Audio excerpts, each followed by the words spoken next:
উদ্দেশ্য হৈছে আজিৰ যিটো স্বাস্থ্য সেৱা উৎসৱ 3 যিটো 2024 পালন হ'ল, লগতে আমি ইয়াৰ সংগতি ৰাখি আমি বিষ্ণুপুৰ PHCত আমি গ্ৰেড 4 চাফাই কৰ্মী ৰিচিপশ্যন আমি 3জন ইয়াত কাম কৰি আছোঁ। অপেনিঙৰ পৰা 2014ৰ পৰাই আমি ইয়াত কাম কৰি আছোঁ। চেলাৰী মানে 500 টকাৰ পৰা এতিয়ালৈকে 3000 টকা দিছে মেনেজমেণ্ট কমিটিয়ে। 3000 টকাত আজিকালি কি একোৱেই নহয়, চাহ খৰচ বা ৰিচাৰ্জ কৰোঁতে যায়। আমাৰ ল'ৰা ছোৱালী আছে, পোহপাল দিব পৰা নাই, তেওঁলোকে স্কুলত পঢ়ি আছে, তেওঁলোকক আমি সুবিধা দিব পৰা নাই। আমি পেটত গামোচা বান্ধি আমি কিমান দিন আৰু এনেকৈ কৰি থাকিম। আমি গুৱাহাটী স্বচ্ছলত আমি কেইবাবাৰ ধৰ্ণা দিছোঁ, চৰকাৰে আশ্বাস দিছে, কিন্তু আজিলৈকে কোনোৱে ইয়াৰ পজিটিভ এনচাৰ আমি পোৱা নাই। সেইকাৰণে আমি মাননীয় স্বাস্থ্যমন্ত্ৰী তথা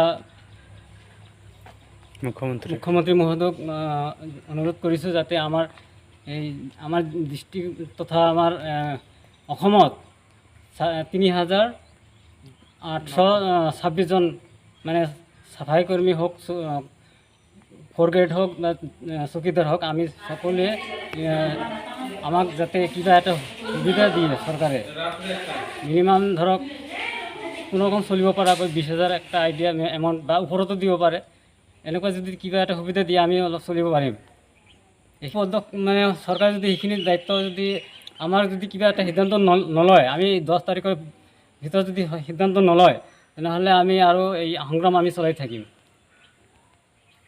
পৰিধান কৰাৰ উদ্দেশ্য হ'ল, আমি আজিৰ পৰা বহুদিনৰ পৰা আমি কাম কৰি আছোঁ। চৰকাৰে আমাক বহুত ঠগি আছে। চৰকাৰক আমি বহুবাৰ দাবী জনাইছোঁ।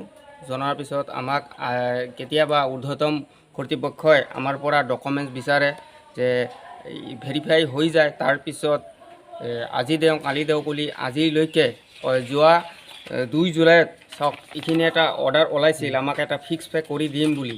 আজিলৈকে আমাক চৰকাৰে দিয়া নাই। 4-5 মাহ উকলি গ'ল। এই অহা 13 তাৰিখত আমি শুনা পাইছোঁ শীতকালীন অধিৱেশন আছে। যদি চৰকাৰে 10 তাৰিখৰ ভিতৰত আমাৰ কিবা চিন্তা চৰ্চা নকৰে, আমি তেনেহ'লে ভাবিছোঁ যে অহা শীতকালীন অধিৱেশনৰ মাজত আমি অৰ্ধ উলংঘ হৈ আমি আন্দোলন কৰিবলৈ বাধ্য হ'ম। আমি 12 বছৰ হ'ল।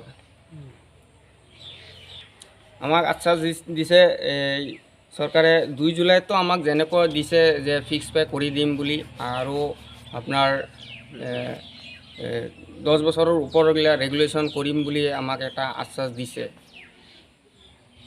গভৰ্ণমেণ্টৰ যিটো ইনিচিয়েটিভ, মানে প্ৰতি বছৰে হস্পিটেলবিলাকত আপোনাৰ ডিষ্ট্ৰিক্ট হস্পিটেল আৰু চাব ডিভিজনেল হস্পিটেল আৰু কিছুমান আয়ুষ্মান আৰোগ্য মন্দিৰত যিটো মানে হয় আৰু স্বাস্থ্যসেৱা উৎসৱ হয়, সেইটো একচুৱেলিটো আমাৰ ফাইণ্ডিং কৰিবৰ কাৰণে, গেপ ফাইণ্ডিং কৰিবৰ কাৰণে, মানে আমি কি হিচাপত ছাৰ্ভিচটো দি আছোঁ, আমাৰ কি গেপ হৈ আছে, যাতে গভৰ্ণমেণ্টে মানে সেই গেপবিলাক হেৰি কৰিব পাৰে, তাৰ কাৰণে এইটো ইনিচিয়েটিভ।